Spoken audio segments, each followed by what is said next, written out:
So crypto fighting back.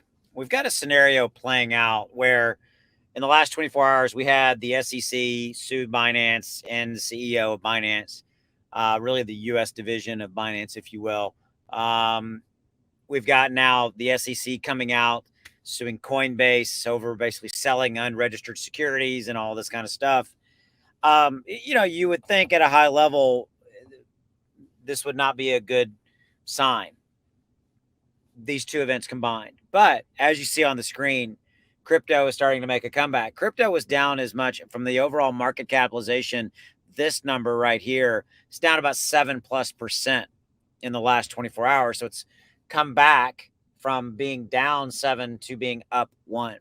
And the fighting back aspect that I'm talking about is that if you're paying attention and you're watching, you're starting to see major figures in crypto fighting back. Charles Hoskinson, the leader of Cardano specifically, coming out and tweeting and addressing the fact that this seems like it's a concentrated effort from powerful sectors, government, etc., to choke crypto and put it down because it threatens the CBDC, the central, bank digital coin, if you will. And I think you're going to continue to see that crypto's fighting back. I think you're going to continue to see globally crypto stand up and fight.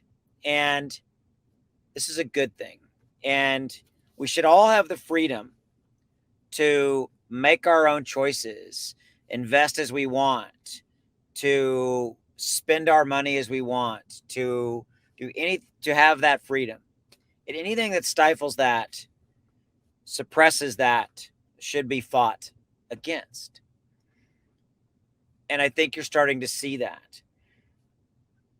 Is there merit to the lawsuits, SEC versus Coinbase, SEC versus Binance? I don't know. I'm not a lawyer. Or did they really do what they said what they're saying they're doing? Don't know. To me, it seems a little suspect, these two things coming right on the heels of each other. It feels like it's a concentrated attack to me. So crypto fighting back.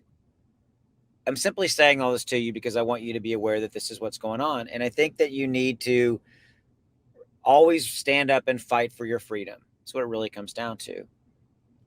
And I want to thank you for giving me the voice, the channel, supporting me, watching my videos. As always, thank you. And I'll always be here for you, always looking at it and always trying to cover what's going on. But it certainly feels like right even now in the market, crypto's fighting back. People are not as afraid as you would potentially see or feel, and they're starting to come back into the market. The money's starting to come back in. We're up 1% from being down 7. That's really an 8-point swing to come all the way back from being down. And that's the good news. Always stand up and fight for what you believe in is right. And don't let anybody suppress you and oppress you and keep you down. And don't always believe the talking heads out there, right? Do the digging. Always be looking for more information. With that, I'll always be here. I'll see you. Go make some money. Bye.